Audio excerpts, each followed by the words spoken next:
सही कहा है किसी ने, समय से बलवान इस दुनिया में कुछ भी नहीं है। और यह बात भी सच है कि आपके भाग्य में जो लिखा है वह होकर ही रहेगा, चाहे आप उसे लाख बदलने की कोशिश कर लें, आप उससे कितना भी बचने की कोशिश करें, लेकिन जो आपकी तकदीर में लिखा है वह एक दिन जरूर होगा। इसे किसी भी तरह से कोई भी बदल नहीं सकता, चाहे वह जितना भी जोर लगा ले।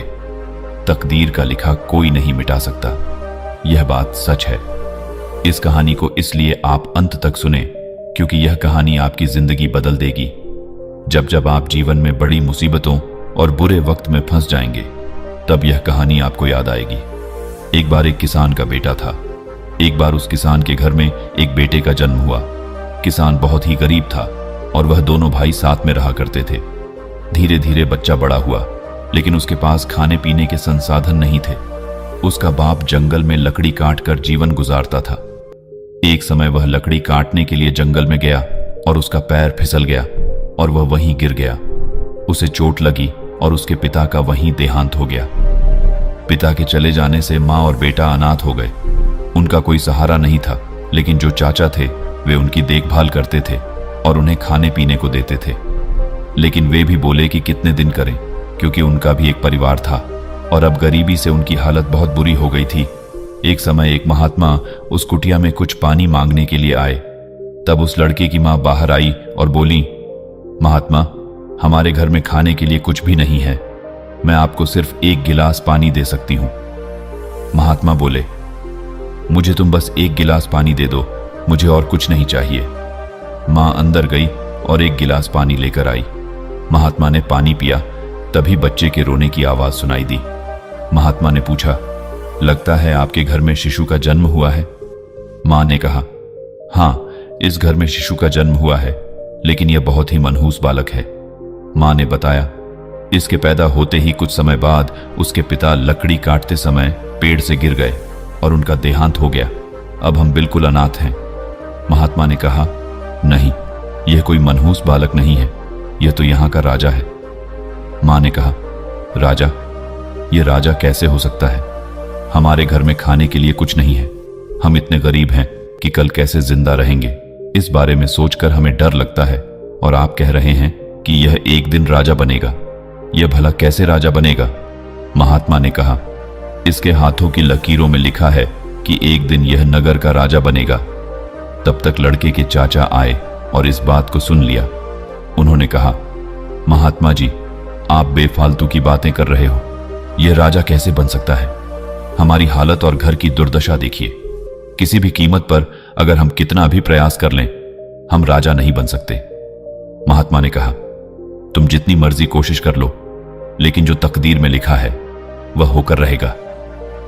उस रात उसके चाचा को नींद नहीं आई। वह रात भर सोचता रहा कि अगर महात्मा की बात सच हो गई तो फिर क्या होगा? यह भला राजा क्यों बनेगा? मेरा बेटा राजा क्यों नहीं बन सकता? मेरे बेटे की तकदीर में कुछ नहीं लिखा और इस लड़के की तकदीर में राजा बनना लिखा है, जिसने पैदा होते ही अपने बाप को मार दिया। जो कुछ भी हो जाए, मैं इसे राजा बनने नहीं दूंगा। उसने सोचा कि लड़के को मार देना चाहिए। साधु की बात सच होने से पहले यह काम करना होगा। इसीलिए उसने रात को कुटिया से बच्चे को चुराया और जंगल की तरफ चल दिया। जंगल में एक नदी बहती थी। उसने ले जाकर उस बच्चे को नदी में फेंक दिया और वहां से भाग आया। धीरे धीरे कई साल बीत गए। जंगल में एक महात्मा को वह बच्चा मिला। वह महात्मा बड़े ही तेजस्वी, तपस्वी और विद्वान थे। उन्होंने उस बच्चे को उठाया और उसका पालन पोषण किया, उसे शिक्षा दी और वह वहीं पला बढ़ा। धीरे धीरे समय बीतता गया और वह बहुत ही होनहार और सुंदर बालक बन गया। उसे हर चीज की ज्ञान थी। समय का खेल बदल गया। एक बार उस नगर का राजा जंगल में शिकार करने के लिए निकला। शिकार का पीछा करते करते वह रास्ता भटक गया। उसे रास्ता नहीं दिखाई दे रहा था कि घर कैसे जाए, क्योंकि जंगल बहुत ही घना और डरावना था। तभी उस पर एक शेरनी ने हमला कर दिया और वह लहूलुहान हो गया। उसके सैनिकों की टोली रास्ते में कहीं भटक गई थी और वह आगे चलने में सक्षम नहीं था। अब राजा को शेर मारने वाला ही था। तभी एक लड़के ने आकर उसकी जान बचाई और शेर को भगाया। राजा हैरान रह गया। उसने पूछा, तुम कौन हो? तुम्हारा नाम क्या है? लड़के ने कहा, मुझे मेरा नाम नहीं पता, लेकिन मैं अपने गुरुदेव के साथ रहता हूं। राजा ने पूछा, कहां हैं तुम्हारे गुरुदेव? मुझे उनसे मिलवाओ।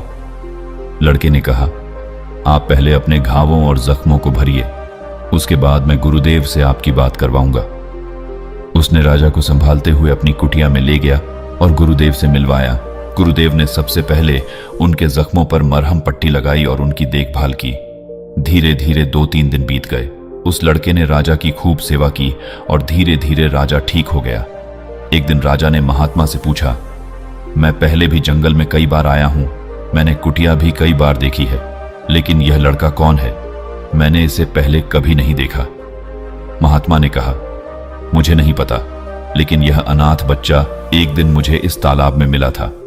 उस दिन से मैं इसका पालन पोषण कर रहा हूं और इसे अपने संतान की तरह मानता हूं। इन दोनों की बातें एक लकड़हारे ने सुन ली। वह कोई और नहीं, उस लड़के का चाचा ही था। उसे यकीन हो गया कि यह वही लड़का है जिसे उसने कई साल पहले नदी में फेंक दिया था। यह देखकर उसके मन में जलन पैदा हो गई और उसने सोचा कि किसी भी कीमत पर अब इसे राजा बनने नहीं देगा, चाहे जितना भी जोर लगा ले। अगले दिन राजा वहां से चले गए। उन्होंने महात्मा से कहा, मैं कुछ और भ्रमण करूंगा, इसीलिए तुम इस पत्र को लेकर राजमहल चले जाओ।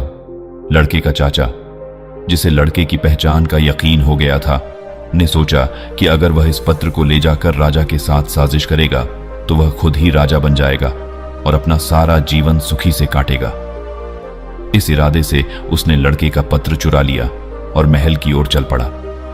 महल के द्वार पर द्वारपाल ने उसे रोका और पूछा, तुम गरीब, तुमसे महल के अंदर कैसे जा सकते हो? उसने बताया कि उसे राजा ने भेजा है और इस पत्र पर राजा के हस्ताक्षर भी हैं। द्वारपाल ने जब पत्र देखा तो उसमें राजा के हस्ताक्षर थे। उसे महल में ले जाया गया। राजा ने उस पत्र में लिखा था कि जो व्यक्ति यह पत्र लेकर आए वह एक होनहार और विद्वान लड़का है, इसीलिए मैं अब राजपाट छोड़कर संन्यास लेने जा रहा हूं और अगला राजा इसे ही बना देना। नीचे राजा के हस्ताक्षर भी थे। रानी को शक हुआ कि पत्र चोरी किया गया है और यह व्यक्ति झूठ बोल रहा है। उन्होंने कुछ सैनिकों को उसके साथ भेजा ताकि सच्चाई पता चल सके। सैनिक उसके पीछे पीछे गए और रात को उसकी कुटिया में देखा कि उसने लड़के को बांध रखा था और खुद जोर से हंस रहा था। आज मैंने इसकी तकदीर को बदल दिया, अब यह राजा नहीं बन सकता, चाहे जो मर्जी कर लो। मैंने इसकी तकदीर को पलट दिया। सैनिकों ने यह सब सुन लिया और उसे देख भी लिया। उन्होंने उस चाचा को पकड़कर वापस महल में ले आए और लड़के को भी ले आए। उन्होंने लड़के को राजा बना दिया और उसके चाचा को बंदी बनाकर कारागार में डाल दिया। उसके कर्मों की सजा उसे मिल गई। लाख कोशिश करने के बावजूद भी वह लड़का राजा बन गया। चाचा को कारागार में ले जाया जा रहा था, तभी महात्मा वहां आए। उन्होंने कहा, मैंने सालों पहले कहा था कि यह लड़का राजा बनेगा। उन्होंने चाचा की तरफ देखा और हंसते हुए बोले, मैंने तुमसे कहा था कि भाग्य का लिखा कोई नहीं मिटा सकता। तुम जितनी भी बड़ी कोशिश कर लो, तुम चाहकर भी इसे रोक नहीं सकते। तुमने इस लड़के को मारने की कोशिश की, उसे घर में बांध दिया और हर संभव प्रयास किया कि यह राजा न बने। तुमने तो उसकी जान लेने की भी कोशिश की थी, लेकिन उसके बावजूद भी तुम कुछ नहीं कर सके। अंत में वही हुआ जो उसकी तकदीर में लिखा था। यह बात सच है। तुम्हें तुम्हारे कर्मों की सजा मिल गई और उसे उसका भाग्य मिला। बाकी अगर ये कहानी आपको अच्छी लगी हो तो इस वीडियो को लाइक करें और ऐसी और कहानी सुनने के लिए डे इंस्पायर्ड यूट्यूब चैनल को सब्सक्राइब करें। तब तक मिलते हैं हम आपसे ऐसी ही एक और प्रेरणादायक कहानी के साथ अगले दिन। धन्यवाद।